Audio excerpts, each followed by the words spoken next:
Francis പാപ്പയെ വധിക്കാൻ പദ്ധതിയിട്ട 7 പേർ ഇന്തോനേഷ്യയിൽ അറസ്റ്റിൽ. ഇന്തോനേഷ്യയിൽ സന്ദർശനം നടത്തുന്നതിനിടെ ഫ്രാൻസിസ് പാപ്പയെ വധിക്കാൻ പദ്ധതിയിട്ട സംഭവത്തിൽ 7 പേരെ പോലീസ് അറസ്റ്റ് ചെയ്തു.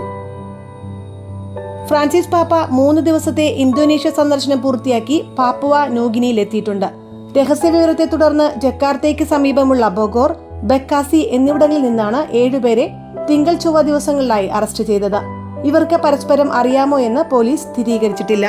ഇവരിൽ ഒരാൾ താമസിച്ചിരുന്ന വീട്ടിൽ നിന്ന് അമ്പും വില്ലും, ഒരു ഡ്രോൺ, ഭീകര സംഘടനയായ ഇസ്ലാമിക് സ്റ്റേറ്റിന്റെ ലഘുലേഖകൾ എന്നിവ കണ്ടെടുത്തിട്ടുണ്ട്.